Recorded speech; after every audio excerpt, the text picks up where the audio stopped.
turbulent times in Tinseltown, one might say. Storied motion picture studios like Warner Brothers and Paramount, they either have too much money floating around or not enough.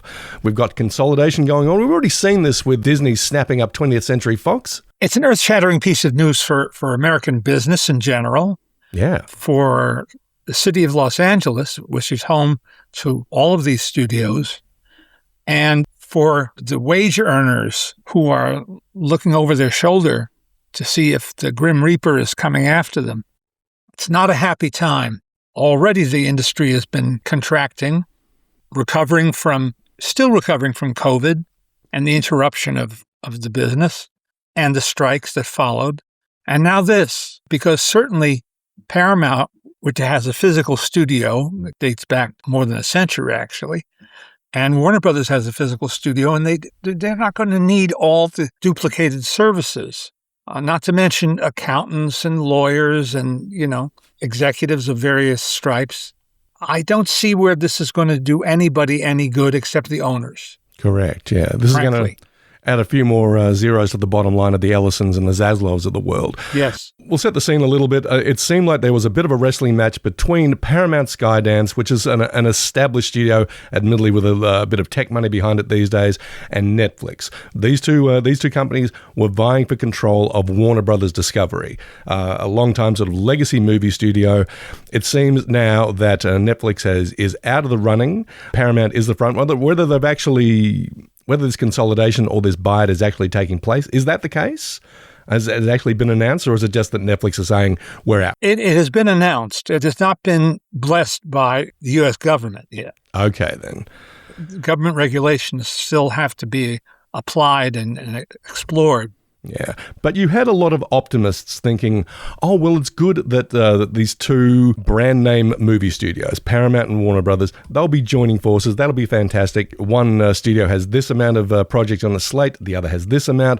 We get double the projects. No, that's not going to be the case. If Warner's had 20 projects on their slate, Paramount had 20, we're not going to get 40 movies. You're going to get something like 27. Yeah. Yeah, so that's less work. That's less work for the people who make movies, and that's less movies for the people who enjoy movies.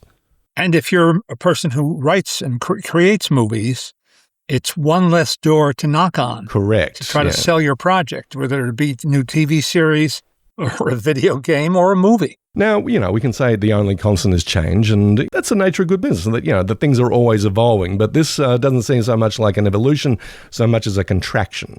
Now, hopefully, we've created a situation where new little studios or distribution outlets or whatever will rise up. Hopefully we'll get more A24s, more Neon, something like that. But I don't know. It's getting increasingly hard to be optimistic. It is. And also there's the political thread here, which is that Larry Ellison, a billionaire who made his money with Oracle, is chummy, or at least seems to be chummy, with our sitting president. Correct. And that casts a shadow on all of this. Larry Ellison, of course, the father of David Ellison, who is the head honcho behind Paramount Skydance at the moment.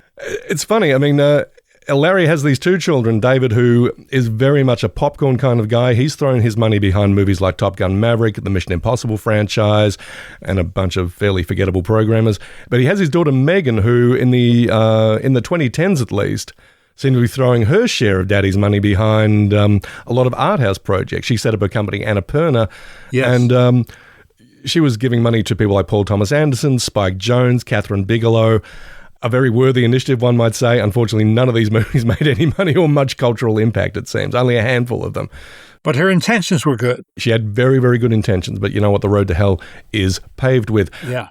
Also, not to be forgotten or discounted, Paramount also owns the CBS television network. Mm-hmm. And already there has been some damage there in the cancellation of the Late Show with Stephen Colbert, which I happen to enjoy, and I'm going to miss very much.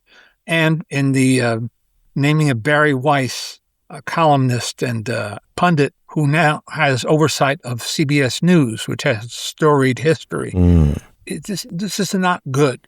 This doesn't spell First Amendment expansion or unfettered freedom of speech to me. I'm just wary of the whole thing.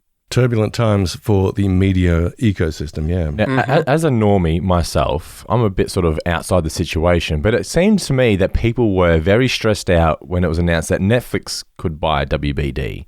And now they're saying that it's a worst case scenario that Paramount buy it. Why is it a case of Netflix will be better than Paramount? Netflix does not have a movie studio. They are not in the business of making movies, physically constructing movies with sets and costumes and sound stages and all of that. Paramount does have that. And they didn't have a movie-making operation either. They contract with filmmakers to on a movie-by-movie basis. There's nothing wrong with that. But they're still seen as disruptors, which in fact they have been, since they stopped renting DVDs by mail. They've had an enormous impact on the entire entertainment industry, and yet they're not a movie studio. It commissions and distributes more than produces, right? Correct. Whereas Paramount is a company that has a history of making stuff. Yeah, or at least they used to. That's true, yeah. Paramount has become a cipher in recent years. It's I don't know what they do exactly.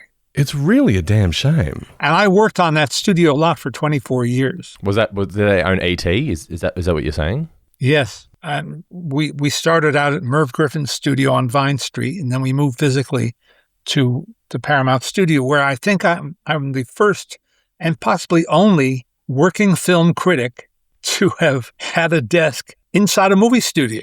Well, I mean, I know growing up as a Generation X kid in the 70s and 80s, that Paramount Mountain logo was in front of so many great movies. Certainly throughout the 1970s. I mean, with Robert Evans at the helm, it was kind of at the forefront of new Hollywood in a lot of ways. I mean, whether it was hits like Love Story or sort of artistic masterpieces like Chinatown, or a combination of the two, like the Godfather movies. And then in the 80s, it seemed to be the premier popcorn studio, and I don't mean that as a slight, because I mean they also turned out a lot of great artistic stuff, but movies like the Beverly Hills Cop movies, like The Untouchables, like Top Gun. I mean, it really was a sign of quality. If you were going to see a Paramount movie, you knew you were getting stuff that was made with lavish and extreme production value, but also there was real quality behind it. I mean, even if you had, and I've used this term with affection, vulgarians like Don Simpson sort of producing stuff. In fact, in the 1930s, their slogan, their official slogan was,